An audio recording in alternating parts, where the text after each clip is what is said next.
Ils vivent dans les montagnes de l'île de Nouvelle-Guinée, qui est située dans l'océan Pacifique. Et non pas sur une simple plaine de montagne, mais à une altitude d'environ 5000 mètres au-dessus du niveau de la mer. Cette région s'appelle la Papouasie et est située dans la partie nord-ouest de l'île.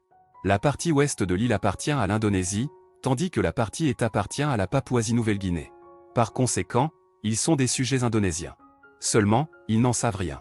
Peu de fonctionnaires auraient envie de leur remettre des certificats de citoyenneté. Soudain, ils pourraient mal le prendre.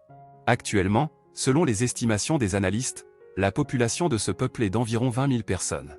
Pour passer la nuit, ils construisent de petites cabanes en bois d'environ 3 mètres de haut et de 5 mètres de circonférence. Tout d'abord, une charpente en bois est construite avec une seule ouverture de porte, puis tout cela est recouvert d'écorce ou de feuilles de palmier. Les hommes et les femmes vivent séparément. Leur devise est « Chaque femme a sa propre maison » et les hommes peuvent se prélasser en colocation. Ainsi, chaque femme du peuple Yali a sa propre cabane où elle vit avec ses enfants et attend la visite de son mari, qui vient lui rendre visite de temps en temps. Son mari est responsable de la construction de la cabane. Les hommes se construisent une cabane séparée, qui est bien sûr plus grande que celle de chaque femme de leur tribu. C'est là qu'ils vivent tous. Enfin, vivent. Ils viennent y passer la nuit et s'y abriter des intempéries. Le reste du temps, ils sont dans la forêt à chasser. Ils s'habillent très peu. Les hommes et les femmes ont l'habitude de se promener nus. Les femmes portent une petite jupe en fibre végétale et les hommes n'ont qu'un simple étui en courge.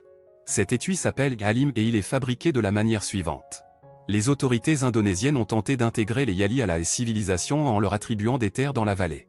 Les mêmes endroits où les Yali vivent maintenant étaient censés devenir un parc national, interdisant au peuple de chasser le kangourou de Goodfellow, dont la population commençait à diminuer rapidement. 300 personnes ont accepté. 6 mois plus tard, 18 d'entre elles sont mortes du paludisme.